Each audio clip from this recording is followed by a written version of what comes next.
June is Audiobook Month. Join Viviana, the Enchantress of Books, and the Audiobook Lovin Series as she celebrates the authors and narrators who bring your favorite stories to life.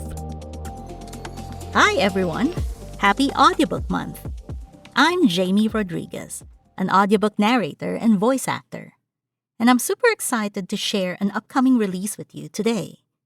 It's called The Edge of Hope by Trena Cannon, narrated by yours truly. This is a young adult apocalyptic dystopian story that follows Tippy Lopez, a reluctant heroine who's been through trauma, betrayal, and now faces brutal trials just to survive. The audiobook drops this July 2025 on Audible. What stood out to me the most whilst narrating the story was how layered and emotionally complex Tippy is as a character. She's tough but vulnerable, unsure yet fierce, and because of everything she's endured, her view of the world and of herself is really clouded. She doesn't always see things clearly, but that's what makes her journey so powerful. It was a real challenge, in the very best way, to voice all of that layers of emotions for her. If you're looking for your next listen and love stories where heroes and heroines fight through the darkness and come out stronger, then The Edge of Hope is definitely for you. Here's a short clip from Chapter 2. I hope you enjoy it as much as I did. Hope is a powerful word, one with so much weight. It can drive desperation into any soul and force them to hold on just one more day. But my hope is dwindling like a dandelion swaying in the breeze, and the last seed is struggling for life. I fear without it, I'll fade into the shadows and join the exhausted. It's why I continue on like a tired soldier, shuffling to his next battlefield. Except I'm not a soldier. I'm a prisoner, and my battlefields are mining caverns. Fall in line and move forward, a guard orders. Some say we are a tall tale, a myth even, that the crimes we committed that night never happened. And when we hear the older prisoners retell our stories to the smaller ones, we don't stand and say it's true, nor do we admit it was us. Instead, I often wonder to myself, if I had known the outcome of that night, would I have chosen the same fate? Would I have risked everything to save the forgotten? To save Alex? Keep moving! Another guard demands. I inch forward, nearly pressed against the prisoner in front of me, with fear searing the back of my throat. It's been a long day. One I should be thankful for, since we haven't drilled today. But I'm not. The unknown of what is happening replaces any gratitude. Last night, it was Mabel's turn to keep watch and why I allowed myself to sleep. But now, I'm thinking, that wasn't the best decision, because I have no idea where we are or how we ended up in the hands of a new warden.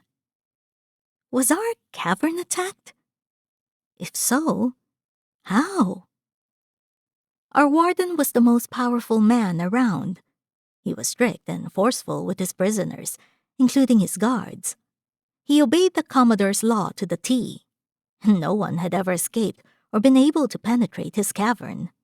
So knowing an attack like that happened, even if Mabel fell asleep, wouldn't one of us have awoken at some point before now?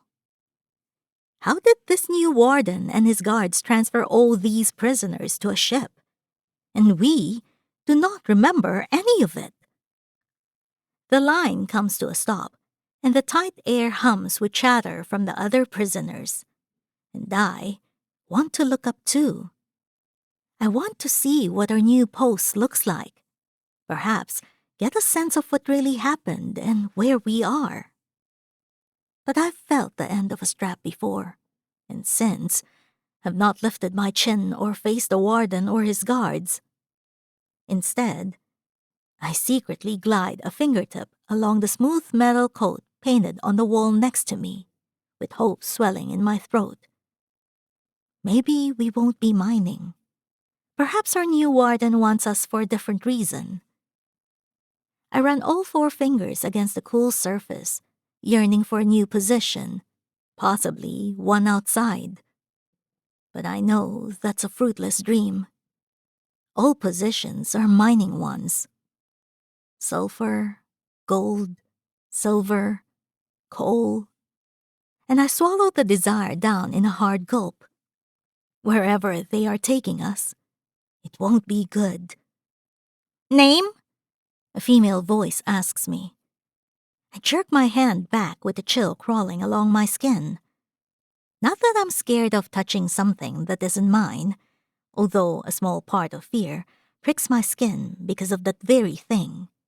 No, it's because they've never asked for our names before. Maybe I didn't hear her correctly.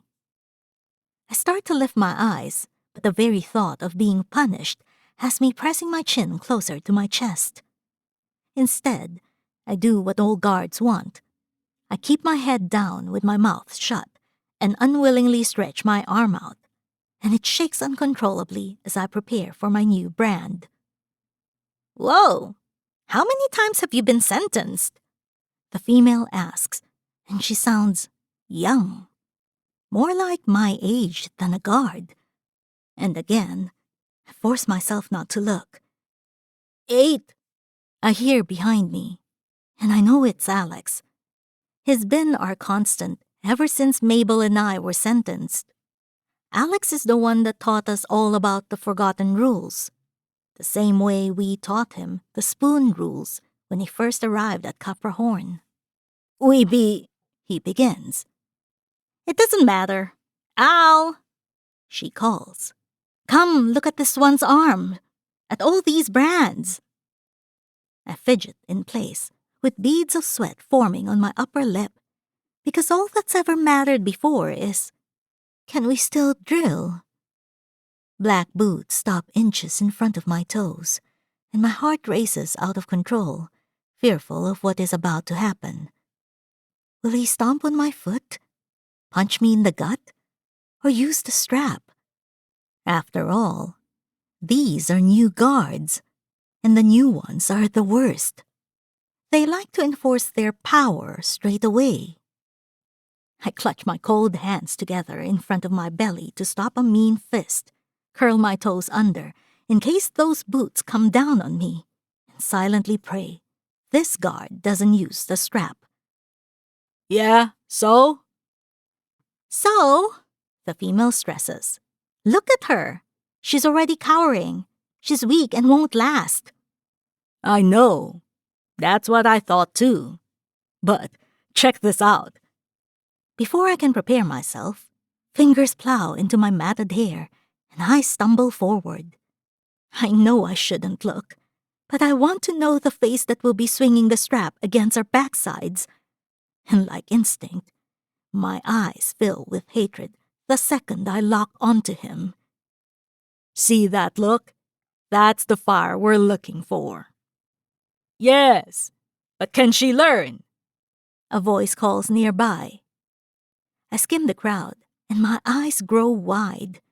The warden's guards are young, all ranging from 14 to 18 years of age. How is it possible they overpowered our previous warden and all his men? Not only that, but they are dressed in the most outlandish clothing. The females aren't wearing bell-shaped dresses sewed together with lace or silk. They aren't even fashioning a beaded collar or a fan.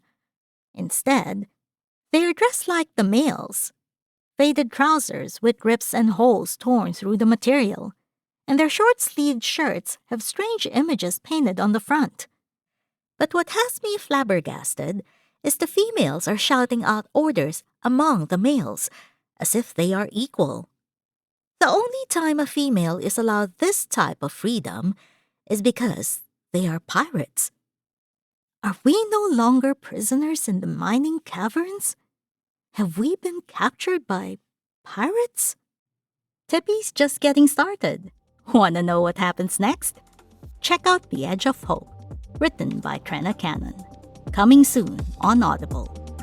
Again, happy Audiobook Month and happy listening.